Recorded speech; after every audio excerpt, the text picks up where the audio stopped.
Olivia Parker was 12 days into what she once believed would be the happiest chapter of her life.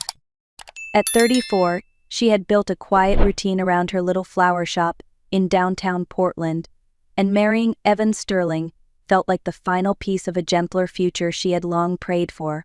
That night, Evan surprised her with a reservation at an upscale restaurant overlooking the river. The soft glow of candlelight, the jazz trio in the corner, the scent of rosemary drifting from the kitchen all blended into a picture-perfect evening. Evan excused himself to answer a work call, brushing a quick kiss across her cheek before stepping away. Olivia watched him disappear around the corner, still smiling to herself. Then a chair scraped beside her. A woman she recognized from her shop, Irene Porter, leaned closer. Her silver hair trembled. Her eyes were wide with urgency. Without a word, Irene placed a folded stack of bills on the table and whispered, barely audible over the music. "Take this money. Leave now. Do not wait for him. Please, child. Just run." Olivia froze. Confusion stole her breath. Irene had always been soft-spoken, gentle, the kind of customer who asked for pale hydrangeas and lingered over memories of her daughter. But tonight there was fear in her voice, real, desperate fear. Before Olivia could respond, Irene pushed back her chair and hurried out of the restaurant. The doors closed behind her. Olivia sat in shock, her pulse rising as two unfamiliar men stepped through the entrance and scanned the room. Their eyes landed on her, and the perfect evening shattered. The two men moved with a quiet confidence that made Olivia's stomach twist. They were not customers. They were not staff. They were looking for someone with purpose. And when their gaze locked onto hers, cold and deliberate, Olivia felt the air in her lungs turn thin. She stood quickly, her pulse thundering in her ears, and slipped toward the hallway leading to the restrooms. The soft music of the restaurant faded behind her, replaced by the sharp echo of her own footsteps. She ducked into the women's restroom and locked the door, bracing her hands against the counter to steady her shaking breath. She reached for her phone and ordered a cab, her fingers trembling so badly she had to read up her location twice. 3 minutes. The screen flashed. Arrival in 3 minutes. Olivia scanned the room for a window. There was one, but thick metal bars crossed it from end to end. She tested them anyway, pressing, pulling, hoping for a miracle. Nothing moved. Then a voice sounded outside the door. It was the restaurant manager. His tone was clipped, not the polite warmth he had shown earlier. "Ma'am, please stay inside. Everything is fine." Another voice followed, smooth, familiar. Olivia opened the door. "You're scaring people." "Evan." Her heart dropped. Something in his voice felt wrong, controlled, rehearsed, a sound she had never heard from him before. She stepped farther from the door just as the lock turned. They were opening it from the outside. Panic surged. With no other choice, Olivia lifted her purse and swung it into the fire alarm glass panel beside the mirror. On the second hit, the alarm screamed to life. And chaos erupted. The alarm sent the entire restaurant into a frantic wave of motion. Guests scrambled from their tables, servers shouted directions, and smoke from a kitchen mishap drifted through the air in thin gray ribbons. Olivia used the confusion to slip past the manager, pushing her way through the crowd until she burst out into the cold night. Her cab sat at the curb with its hazards blinking. She jumped in and slammed the door. "Drive. Please, just go." The driver didn't ask questions. The city blurred outside the windows as her breath came in rapid, shaking bursts. She pressed a hand to her chest, trying to slow the panic clawing at her ribs. When the car finally stopped in front of her flower shop, she hurried inside and locked the door behind her. The familiar scent of lilies and fresh soil washed over her, but instead of comfort, it filled her with dread. She knew Evan would look for her here. She had only minutes. She ran to the small office in the back and flipped open her laptop.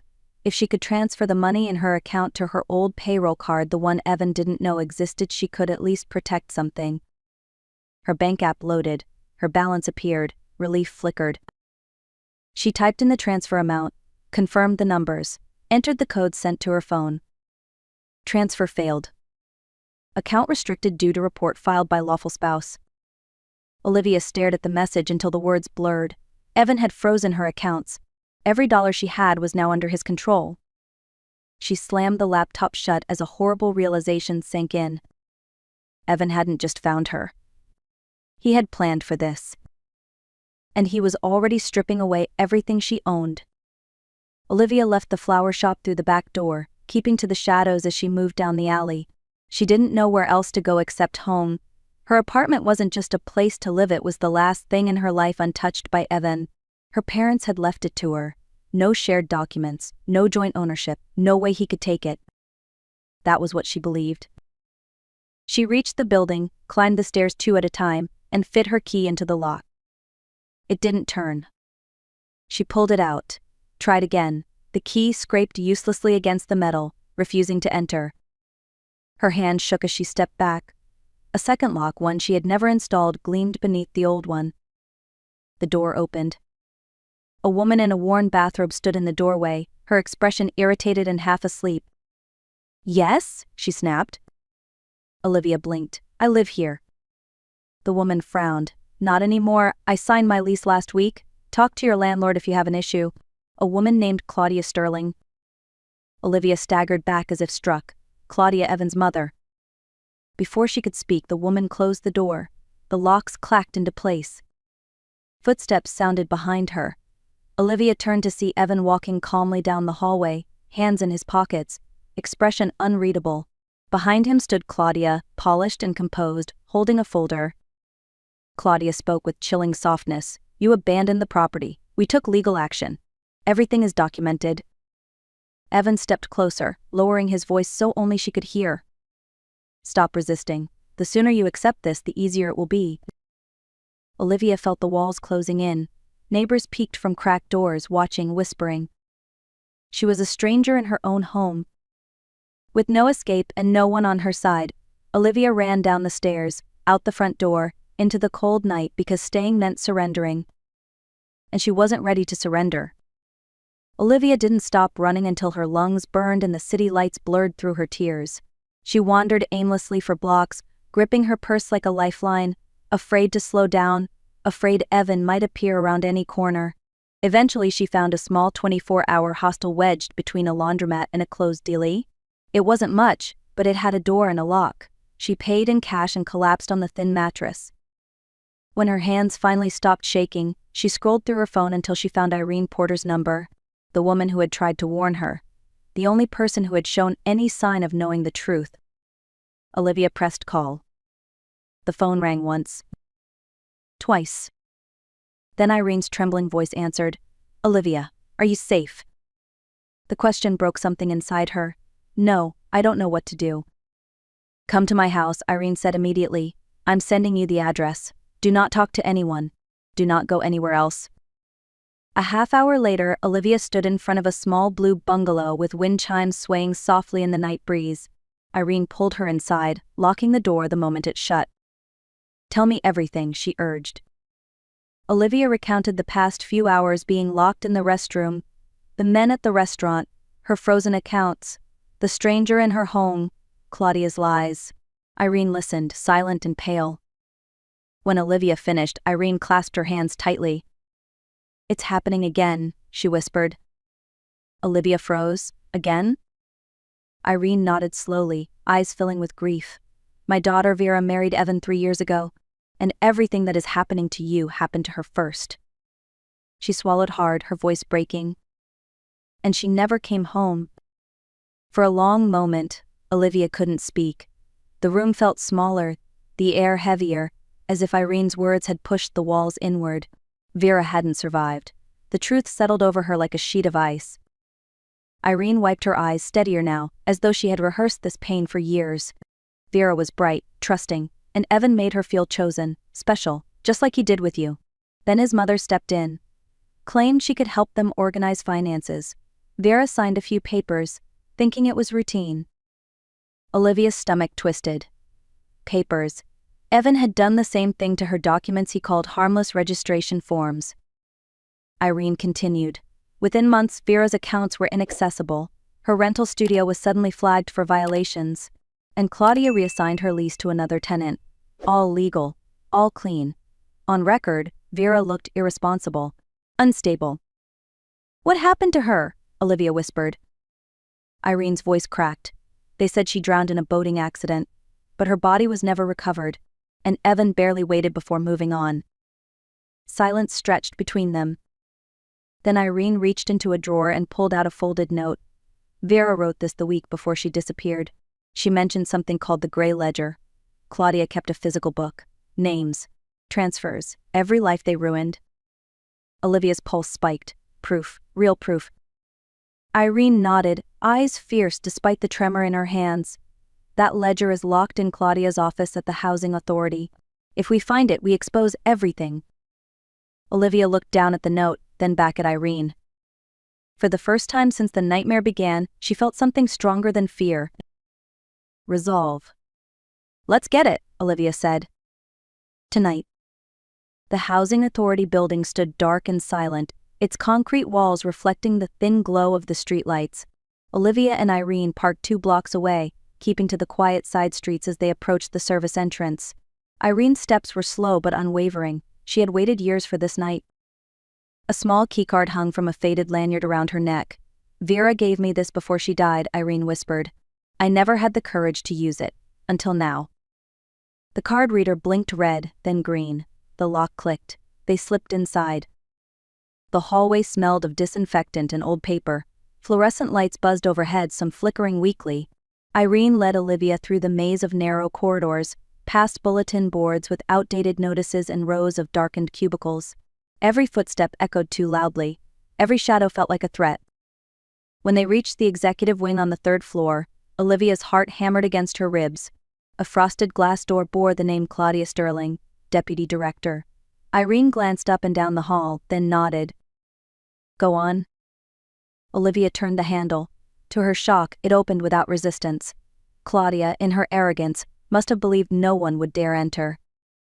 The office was immaculate, sleek desk, perfect stacks of paper, blinds tightly drawn. Nothing out of place, nothing human. Irene whispered. Vera said Claudia kept the ledger in a wall safe, something she didn't upload to the system. Olivia scanned the walls until her gaze landed on a large framed award hanging slightly crooked, too crooked for someone as meticulous as Claudia. She lifted it carefully. Behind it was a small steel safe bolted into the wall, keypad glowing faintly in the dark. Irene's breath caught. Try the founding year. Claudia reused it for everything. Olivia typed the digits. The keypad paused. Then, click. The safe door swung open. Inside lay a thick gray leather notebook. The Gray Ledger. Olivia reached in, hands trembling. They had it. Proof of everything. Olivia carried the heavy gray notebook to Claudia's desk, her pulse pounding in her ears. Irene hovered beside her, gripping the edge of the table for support. For years, the truth had been locked behind polished doors and smiling public speeches. Now it sat in front of them, thick enough to crush a life. Olivia opened the ledger. The first pages listed addresses and transfer codes, harmless at a glance. But further in, the language shifted. Clinical notations, abbreviations, names reduced to lines in a quiet bureaucratic system. And next to each entry was a single column labeled status. Resolved. Closed. Transferred. Olivia flipped page after page until Irene suddenly inhaled sharply. They're her daughter's name. Vera Porter. Acquisition complete. Property reassigned. Status permanently closed. Irene pressed a trembling hand to her mouth. Olivia gently placed her other hand over Irene's, grounding her through the storm. They turned one more page. At the bottom of the next entry, Olivia's breath caught. Parker, Olivia? Initial assessment complete. Accounts restricted. Primary residence reassigned. Status pending finalization. She felt physically ill. This wasn't chaos. It wasn't a spontaneous betrayal. It was a planned process. A system. A pattern. Olivia pulled out her phone and began taking photos as fast as she could. Every page. Every signature. Every timestamp. Just as she snapped the last photo, the overhead lights flickered. Footsteps echoed down the hallway. Slow, heavy, purposeful. Irene's eyes widened. They know, she whispered. A shadow moved under the door. Someone turned the knob. The office door swung open with a calmness that chilled Olivia to the bone. Evan Sterling stepped inside, shoulders relaxed, expression smooth, almost polite. But his eyes were sharp, cutting through the room like a blade. "I expected more from you," he said quietly, "but I suppose desperation makes people stupid." Irene stepped in front of Olivia, her voice trembling but fierce. "You will not touch her." Evan's smirk didn't waver. "Move, Irene." When she didn't, he shoved her aside. Irene fell against the filing cabinet with a sharp gasp. Olivia rushed toward her, but Evan grabbed her wrist and twisted. The pain shot up her arm, forcing a cry from her throat. Her phone fell and skidded across the floor. Evan lunged for it. Olivia dove after him, sliding on her knees, fingers brushing the phone a split second before his hand reached it. She clutched it to her chest, but he grabbed her hair, yanking her head back with brutal force. "You think you can destroy us?" His voice was a low snarl near her ear. "You think anyone will believe you over my mother?" His grip tightened. And then a dull crack split the air. Evan froze. Irene, shaking, breathless, stood behind him, clutching the heavy glass paperweight from Claudia's desk. She swung it again, striking his shoulder. Evan stumbled and collapsed to the floor. He wasn't unconscious, but he was dazed. Olivia grabbed the ledger and her phone. Footsteps thundered down the hallway. Security. Irene's face went pale. "Go," she whispered urgently. "Now."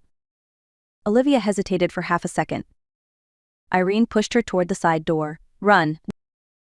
Olivia ran, clutching the evidence, the sound of guards closing in behind her, and Irene's voice echoing in her chest like a final plea. "Do not let them win." Olivia did not stop running until she reached the stairwell at the end of the hall. She flew down 3 flights, burst through a maintenance exit, and stumbled into the cold dawn air. Her lungs burned, her legs shook, but she didn't dare slow down.